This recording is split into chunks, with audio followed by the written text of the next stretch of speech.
Pernah nggak jam 2 pagi kamu mikirin chat 3 tahun lalu? Terus nanya, kenapa aku kayak gini? Soalnya otak kita itu bukan Google. Dia mesin pembuat cerita. Namanya naratif bias. Otak paling benci sama hal yang nggak jelas. Jadi kalau ada yang kosong, dia isi sendiri. Contoh, kamu diputusin. Faktanya cuma 2 orang nggak cocok. Titik. Tapi cerita yang dibikin otak, aku nggak cukup baik. Aku bakal sendiri selamanya. Terus otakmu cari bukti yang dukung cerita itu. Namanya confirmation bias. Parahnya lagi, tiap kamu inget kejadian itu, memorinya diedit dikit biar makin drama. Makin sering diinget, makin yakin kamu kalau cerita itu fakta. Padahal cuma fanfiction. Cara lawannya, kasih nama ke cerita itu. Oh, ini episode si overthinker lagi muncul. Begitu dikasih nama, kamu jadi penonton. Bukan aktor yang kejebak di dramanya. Oke, kenapa kita takut banget dihakimi? Jawabannya ada 500.000 tahun lalu. Zaman dulu, kalau kamu diusir dari suku, artinya mati. Nggak ada GoFood, nggak ada kos.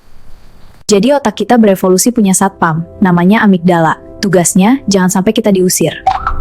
Masalahnya, satpam ini norak. Diliatin orang di mall aja, dia pencet tombol panik. Buat amigdala, kolom komentar itu rapat suku. 1 hate comment, 1 orang teriak, usir dia. Dia nggak bisa bedain ancaman singa versus ancaman first. Di dia, sama-sama bahaya. Makanya jantung deg-degan, keringetan, mau pipis. Itu satpam kamu nyiapin badan buat lari.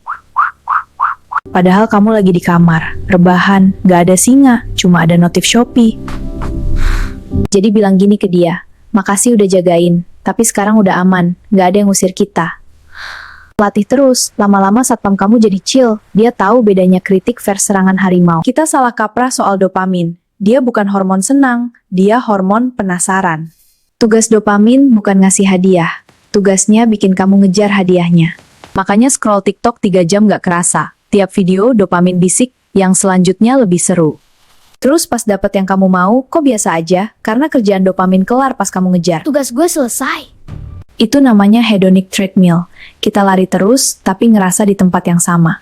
Solusinya bukan lari lebih kenceng, tapi turun dari treadmill. Ngerasain yang udah ada. Orang nyebutnya dopamin detox, tapi bukan ngilangin senang, tapi ngereset penasaran. Awalnya bakal bosen, dan bosen itu bagus. Itu tanda dopamin kamu lagi kalibrasi ulang. Habis itu, kamu baru bisa nikmatin lagi, rasa teh anget, angin sore, ngobrol nggak penting.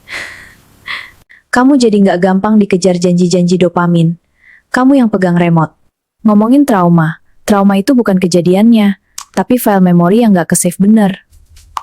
Dia nggak kesimpan di folder masa lalu. Dia nongkrong di desktop otak, namanya unprocessed. Jadi ke-trigger bau, lagu, tempat, tiba-tiba semua emosinya keputar lagi sekarang. Itu bukan kamu lebay atau cari perhatian, itu otak kamu nyoba nyelamatin kamu dari bahaya. Aku takut ini kejadian lagi. Healing itu bukan ngapus filenya, tapi mindahin pelan-pelan ke folder masa lalu. Carl Jung bilang kita semua punya persona, topeng yang kita pakai biar diterima suku. Masalahnya, kalau kelamaan pakai topeng, kita lupa wajah asli kita kayak apa. Makanya quarter life crisis itu nyakitin. Hidup nanya, topeng udah dilepas, kamu siapa? Dan gak apa-apa kalau belum tahu jawabannya. Kita bukan patung, kita sungai. Tugas kita bukan ngebentuk sungai dari nol, tapi ngarahin alirannya, pelan-pelan. Jadi kamu capek karena otakmu mesin pembuat cerita. Bukan karena kamu lemah. Kamu takut dihakimi karena punya satpam overprotective dari 500.000 tahun lalu. Kamu ngerasa hampa karena ngejar dopamin, bukan nikmatin yang udah ada. Kamu ke-trigger karena ada file memori yang belum beres di-save ke masa lalu. Kamu bingung karena lagi nyari wajah asli di balik semua topeng yang kamu pakai. Jadi kalau kamu ngerasa aneh, ketinggalan, capek, itu bukan karena kamu rusak. Itu karena kamu manusia. Dengan software otak versi 500.000 tahun lalu dipakai di 2026. Pelan-pelan, kamu boleh update sistemnya, kasih tahu satpam kamu. Makasih, sekarang udah aman. Kamu lagi di fase mana dari semua ini? Komen angkanya. Kamu nggak sendirian, kita belajar bareng. Kalau konten barusan ngebantu kamu ngerti diri sendiri, boleh banget subscribe channel otak kita dan hidupin loncengnya. Biar kamu nggak ketinggalan video yang bikin kamu bilang, oh pantes, kamu nggak sendirian.